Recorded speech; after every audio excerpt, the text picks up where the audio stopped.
Hello everyone. सो हम start करेंगे compaction के प्रीवियस ईयर क्वेश्चन 1 मार्क्स के। स्टार्ट करते हैं। फर्स्ट क्वेश्चन है हमारा, the zero air voids curve is non linear owing to. तो इसका पहले ग्राफ बनाते हैं। ये आपका गामा डी हो गया, ये आपका डब्ल्यू हो गया, ये वाटर कंटेंट, ये आपका ओरिजिनल कर्व हो गया, और ये आपका लाइन ऊपर से जाता है, ये आपका होता है zero air void line, zero air void, है ना।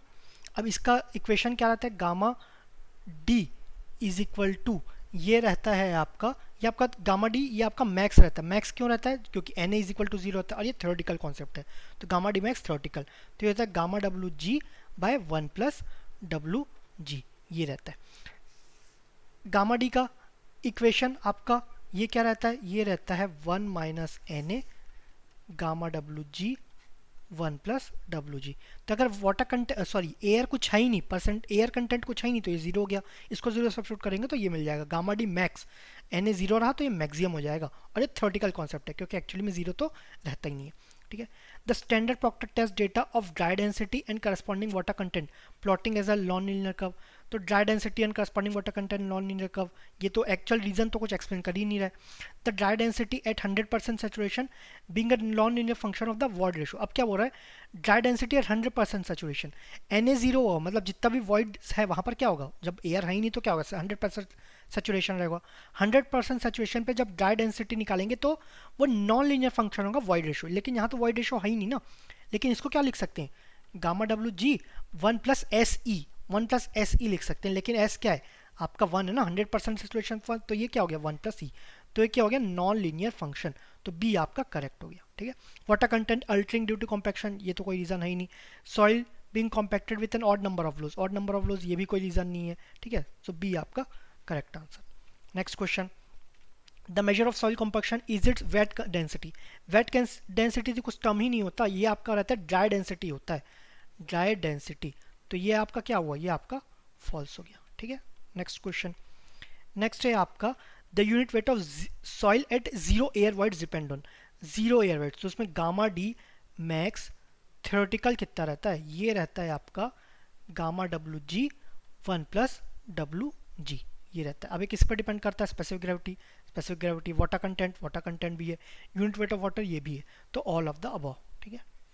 Next question, in a compaction test as the compaction effort is increased optimum moisture content. Graph बनाते हैं, तो ये हो गया गामा डी, ये आपका डब्ल्यू। सपोज ये आपका स्टैंडर्ड लाइट वेट के लिए हो गया। अब आपका क्या, कॉम्पैक्शन एफर्ट इंक्रीज कर रहे हैं मतलब मॉडिफाइड हैवी वाला। जब हैवी वाला कर रहे हैं ना, तो इसका जो गामा डी है, जो फर्स्ट वाले गामा डी से, वो आपका गामा डी बढ़ जाएगा, तो ये आपका गामा डी आपका सेकंड केस के लिए ग्रेटर होगा गामा डी 1। तो आपका लेकिन आपका किसके बारे में पूछा, ऑप्टिमम मॉइस्चर कंटेंट, डब्ल्यू1 क्या है यहाँ पर, डब्ल्यू2 क्या है यहाँ पर, तो आपका जो डब्ल्यू2 है वो लेस देन हो जाएगा डब्ल्यू1, तो वाटर कंटेंट क्या होगा, डिक्रीज हो जाएगा, तो ए इज द करेक्ट आंसर। ठीक है।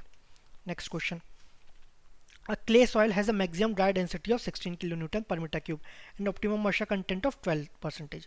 इसको हम ड्रॉ करते हैं, तो सपोज ये आपका कर्व हुआ, तो ड्राई डेंसिटी क्या मैक्सिमम, ये आपका 16 हुआ, उसके रेस्पेक्ट मॉइस्चर कंटेंट कितना है, ये आपका 12% हो गया। अब क्या बोल रहा है, अ contractor during the construction of core of the earth dam, core of the earth dam. अब जब हम अर्थ डैम देखे थे तो उसका कुछ कोर था, इसका यूज़ क्या था, सीपेज कंट्रोल करने के लिए, सीपेज कंट्रोल करने के लिए, और सीपेज कंट्रोल करने के लिए रहता था, और यहाँ तो पानी जाएगा ही, तो अगर इससे पहले से ही पानी रहेगा तभी तो आपका ये स्वेलिंग नहीं होगा ना, नहीं तो क्या होगा, अगर ड्राई होगा पानी आएगा तो ये क्या हो जाएगा, स्वेल हो जाएगा। तो पहले से ही अमीर है और अमीर कर दो उसको तो कोई फ़र्क नहीं पड़ेगा ना, अगर ये गरीब होगा पानी नहीं होगा और पानी ऐड करो तो उसको तो बहुत फ़र्क पड़ जाएगा ना। तो इसको क्या करते हैं, ड्राई ऑफ ऑप्टिमम करते हैं, dry of optimum, dry of optimum. ठीक है, मतलब इसको कहीं इससे आगे यहाँ कहीं रखते हैं। ठीक है, उसके आगे देखते हैं, a contractor during the construction of a core of an earth dam obtain a dry density of 15.2। जब कहीं पर ये तो मैक्सिमम हो गया, इससे यहाँ करे या यहाँ करे, डिक्रीज हो जाएगा, डिक्रीज हो जाएगा। तो सपोज ये जो पॉइंट है ये आपका है 15.2, 15.2 आपका ड्राई डेंसिटी हो गया, एंड वाटर कंटेंट 11%। अब यहाँ पर करते हैं लेकिन यहाँ पर कर दिए, सपोज ये आपका 11% पे कर दिए। ठीक है, the construction is acceptable because, अब ये एक्सेप्टेबल भी है, क्यों, the density is less than maximum dry density and water content is on dry side. तो ये तो आपका जो गिवन है वही बोल रहा है ना, डेंसिटी लेस देन है और वाटर कंटेंट आपका ड्राई साइड में ले रहा है, तो जो क्वेश्चन है वही है, कुछ एक्सप्लेन नहीं कर रहा है।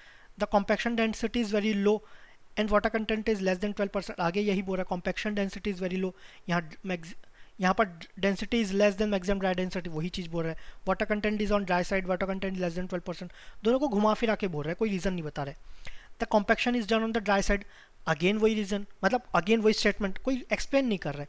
Both dry density and water content of the compacted soil are within desirable limits, वो विथ इन डिजायरेबल लिमिट्स है, ठीक है। तो D is the correct answer. Next question, compaction of vibratory roller is best method of compaction in case of vibration. Vibration किस में करते हैं, आपका सैंड में करते हैं। आप बीकर लेना या कोई खाली देना बर्तन लेना, उसमें ऐसा चीज़ रखना जो नॉन कोहेसिव हो, जिसका प्रॉपर्टी सेम हो सैंड के, ठीक है।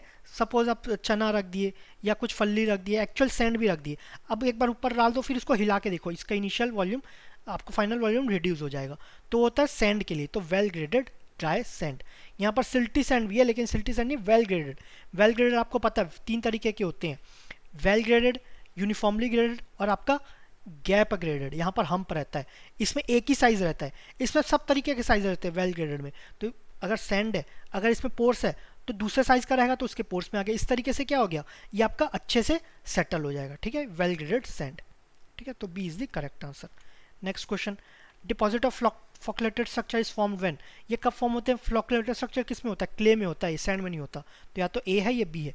फ्लोक्युलेटेड स्ट्रक्चर मतलब आपका कैसे होगा, ये आपका एज टू फेस, आपका यहाँ अगर नेगेटिव है ये पॉजिटिव, यहाँ नेगेटिव, ऐसा कुछ रहेगा। चार्जेस देख लेना कौन से, मतलब अपोजिट चार्जेस रहेंगे, एक दूसरे को अट्रैक्ट करेंगे।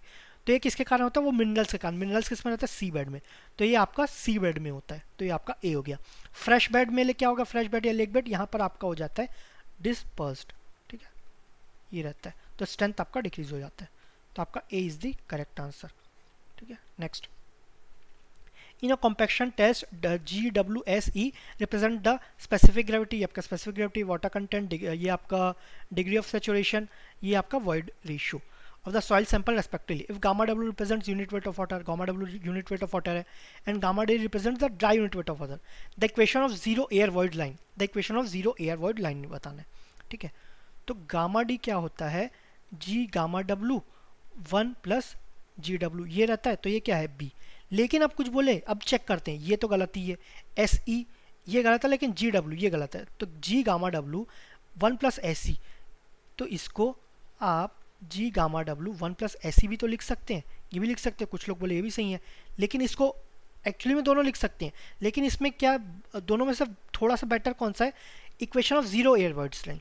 जब जीरो एयर वॉइड लाइन है तो वॉल्यूम ऑफ वॉइड्स में क्या होगा, वॉल्यूम ऑफ वाटर ही होगा, एयर तो होगा नहीं, है ना, एयर होगा नहीं, तो एस आर क्या होता है, volume of water by volume of voids, तो ये क्या हो गया 1 या 100%। तो एस हटा देंगे, ये एस की जगह 1 आ जाएगा, तो ये एस की जगह 1 रख सकते, तो एस लिखने का जरूरत नहीं है। तो ये आपका इन दोनों से बेटर क्या हो गया बी, तो B is the correct answer, ठीक है। Next question, 2 series of compaction test are performed. ये आप देख रहे होंगे सभी थ्योरेटिकल क्वेश्चंस आ रहे हैं मैक्सिमम, और इतने इंपॉर्टेंट नहीं है। अगर आप एक बार पढ़ लो और बाद में रिवाइज भी नहीं करो ना, तो अगर अच्छे से समझोगे तो आपको याद रहेगा ये, ठीक है, ज़्यादा इसमें लोड नहीं है। 2 series of compaction test were performed in a laboratory on an inorganic clay soil employing 2 different levels of compaction energy per unit volume। अब आपका सॉइल है, सॉरी क्ले है, इनऑर्गेनिक क्ले है, उस पर 2 डिफरेंट आपका टेस्ट हो रहे हैं, है ना। With regard to the above test the following 2 statements are made, उससे 2 स्टेटमेंट आपको बना रहे। The optimum moisture content is expected to be more for the test with higher energy, और the dry density is expected to more with for the test with higher energy. अब आप पहले तो plot करो gamma D और W, 2 चीज़ के लिए प्लॉट करो। ये क्या हो गया, ये आपका लाइट खाना कौन खाता है, ये आपका लाइट खाने ऋषि मुनि खाते हैं। ऋषि मुनि मतलब स्टैंडर्ड लोग, स्टैंडर्ड है ना, हमारे पूर्वज है तो स्टैंडर्ड हो गए। तो ये हमारे, फिर आपका हैवी, ये आपका हो गया हैवी, ठीक है। अब क्या बोला, moisture content is expected to be more for the test of higher energy. Higher energy के रिस्पेक्ट में ऑप्टिमम मॉइस्चर कहाँ आएगा, सपोज ये गामा डी मैक्स यहाँ पर मिला, तो इसमें ऑप्टिमम मॉइस्चर कंटेंट क्या आया, ये आपका W2 हुआ, है ना। इसका मॉइस्चर कंटेंट ये आपका W1 हुआ, तो W2 is less than W1, मतलब हैवी के लिए मॉइस्चर कंटेंट डिक्रीज हो जाता है। Optimum moisture content is expected to be more for the test of higher energy. Higher energy के लिए ज़्यादा होना चाहिए ऑप्टिमम मॉइस्चर कंटेंट, लेकिन यहाँ तो कम है ना, हायर एनर्जी के लिए आपका मॉइस्चर कंटेंट कम है, तो फर्स्ट वाला आपका रॉन्ग है। The maximum dry density is expected to be more for the test with higher energy. अब ये हायर एनर्जी है, उसका गामा डी क्या है, ज़्यादा है, यही तो बोल रहे हैं ना, ये आपका गामा डी इससे आपका ज़्यादा है, गामा डी 1 गामा डी 2, तो gamma D 2 is greater than gamma D 1, तो सेकेंड इज 2 हो गया, तो ओनली 2 बी इज 2, या sorry only 2 is second is 2, तो आपका बी हो गया, B is the correct answer. Next question, following statements are made on compacted soils wherein DS stands for the soil compacted on dry side of moisture content, where WS stands for the soil compacted on wet side of optimum moisture content. Identify the incorrect statement. तो आपका soil है, ये आपका optimum moisture content हो गया, ठीक है, ये गामा डी मैक्स हो गया, ये आपका पानी कम है यहाँ पर, तो ये आपका ड्राई हो गया, ये आपका वेट हो गया, ठीक है। Soil structure is flocculated on dry side and dispersed on wet side, तो ये आपका बोल रहा है कि ड्राई साइड में फ्लॉक्युलेटेड होता है और आपका डिस्पर्स में WS होता है। हमें इनकरेक्ट बताना है, ये तो सही है ना, लेकिन फ्लॉक्युलेटेड तो ड्राई साइड में होता है, ड्राई साइड में क्या होता है, स्ट्रेंथ ज़्यादा रहता है, स्ट्रेंथ किसके कारण जाता है, क्योंकि वो फ्लॉक्युलेटेड शेप रहता है। वेट साइड में आपका स्ट्रेंथ कम रहता है, क्यों रहता है, क्योंकि वो डिस्पर्स रहता है, तो आपका स्ट्रेंथ कम रहता है, ठीक है। तो ये आप शायद इंडेक्स प्रॉपर्टी या उसके पहले क्लासिफिकेशन ऑफ सॉइल्स उसमें आप पढ़े होंगे, एक बार चेक कर लेना, लेकिन आप पहले पढ़ चुके हैं, याद रहना चाहिए आपका। सो ए तो करेक्ट स्टेटमेंट हो गया, लेकिन हमको क्या चाहिए, रॉन्ग चाहिए, तो ये हम मार्क नहीं करेंगे। Construction pore water pressure is low on DS, low on DS में क्या पानी कम है, पानी कम है तो पोर वाटर प्रेशर भी तो कम ही होगा ना, मतलब सही है। हाई ऑन WS, यहाँ पानी ज़्यादा है तो पोर वाटर प्रेशर क्या होगा, यहाँ पर ज़्यादा हो जाएगा, तो सेकंड वाला भी सही है, ठीक है।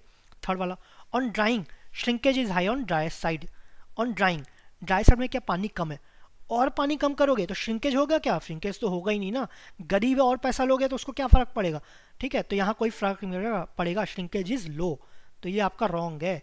And low on wet side, low and wet side, यहाँ पर पानी ज़्यादा है, अमीर से पैसा निकाल लो उसको फ़र्क पड़ेगा ना, तो वेट वाले से पानी निकाल लो उसको फ़र्क पड़ेगा, तो ज़्यादा श्रिंकेज होगा, तो गलत दिया है, तो सी हमारा सही है, ये आपका रॉन्ग स्टेटमेंट है, हमें तो रॉन्ग निकालना है, तो C is the correct answer, ठीक है। बाकी डी भी देखेंगे, on excess to water swelling is high on dry side, अगर ये गरीब है इसको पैसा मिल जाता है इसको तो बहुत फ़र्क पड़ेगा ना, तो वैसे ही इसके पास कुछ पानी है ही नहीं, पानी दे दें तो स्वेलिंग क्या होगा, ज़्यादा हो जाएगा, ठीक है, तो ये आपका सही है। And low on wet side, तो पानी पहले से ही और पानी ऐड करोगे तो क्या होगा, कोई फ़र्क ही नहीं पड़ेगा, तो ये भी आपका स्टेटमेंट सही है, तो C is the correct answer. Next, जी आपका स्पेसिफिक ग्रेविटी हो गया, W the water content in the soil sample, gamma W unit weight of water and gamma D dry density of dry unit weight of soil, ठीक है, कोई नई बात नहीं है। The equation of zero air voids line in the compaction test plot, तो हमें gamma D max theoretical निकालना है ना, equation of zero air voids, तो ये हो जाता है आपका गामा WG 1 प्लस WG। अब इसमें चेक कर लो, गामा WD 1 प्लस WG, ये तो सही है, गामा इसमें 1 प्लस नहीं है, है ना, आगे 1 प्लस नहीं है, इसमें आपका 1 प्लस तो है लेकिन गामा W दिया, हाँ WG आता है, ठीक है, गामा W इधर आएगा, यहाँ माइनस हो गया, तो आपका कौन सा, C is the correct answer, sorry इसमें 1 नहीं है, A is the correct answer, ठीक है, A is the correct answer. Next question, next है, a soil specific gravity of its solids equal to 2.65, मतलब specific gravity of solid 2.65, mass density of water 1000, तो gamma W हो गया 1000 kg पर metre cube, considering zero air voids and 10% moisture content, तो W क्या हो गया आपका 10%, जीरो एयर वॉइड्स मतलब SR क्या है आपका 1, degree of saturation 1, the dry density और क्या जीरो एयर वॉइड्स के लिए, तो ड्राई डेंसिटी का फॉर्मूला लिख लेते हैं, ये हो गया गामा WG 1 प्लस WG, ठीक है, गामा W कितना है 1000 इंटू 2.65 इंटू 1 प्लस 0.1, भले परसेंटेज में दिया लेकिन फॉर्मूला में पॉइंट में लिखेंगे, इंटू 2.65, ठीक है, ये हुआ, तो ये हो गया 2650 बाय 1.265, इसको सॉल्व करेंगे तो आ जाएगा 2094.86 kg पर मीटर क्यूब, ये आपका kg पर मीटर क्यूब था तो ये भी kg पर मीटर क्यूब, सो ये आपका आंसर हो गया, ठीक है। सो इसमें इतना ही क्वेश्चन था, ज़्यादा मेनली आपका थ्योरेटिकल क्वेश्चन था, न्यूमेरिकल बहुत ही कम था, ठीक है, तो इसमें उस हिसाब से आप फोकस करना। Thank you very much.